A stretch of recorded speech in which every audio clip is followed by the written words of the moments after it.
I raised the question as to whether, given that China is the world's largest economy and that trade between China and Britain is now said to be worth about £100 billion, it would be possible for Britain to cut off from China, regard China as an enemy and turn her back. What would your view be? China is the largest trading partner with more than 130 nations in the world. China's manufacturing output is larger than the combined amount of the United States, Germany, France, and many other countries combined together. Therefore, for China to deal with Britain as a major trading partner, it's not surprising. Whether China-British trade should be made more balanced, that's, of course, will be a better result. But for Britain to be cut off from China as a trading partner, I think the loss will be both the British loss as well as the Chinese loss. And I would be strongly against anyone attempting to cut off British trade with China because it's suicidal. It's not making any sense. And the British people are well known as very pragmatic people, realistic people.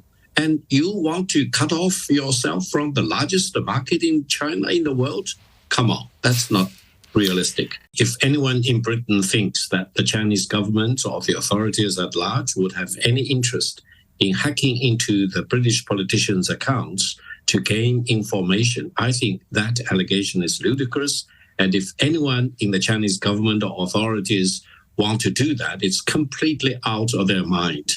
Whether there is strong interest in domestic politics in Britain, yes, of course, me included. But whether anyone wants to hack into the British system to influence the election result, it's completely ridiculous. The best China can do is just to sit tight and watch over the election and observe the results rather than doing anything stupid to interfere in the election process.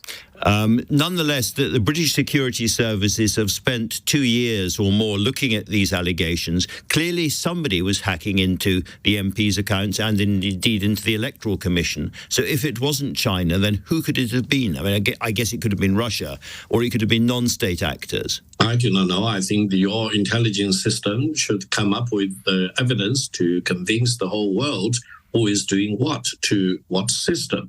I would only say about the Chinese system, I would say China is fully engaged in so many things domestically, as well as in dealing with the headwind in the international arena. And no one has any additional bandwidth to care about the domestic elections in Britain.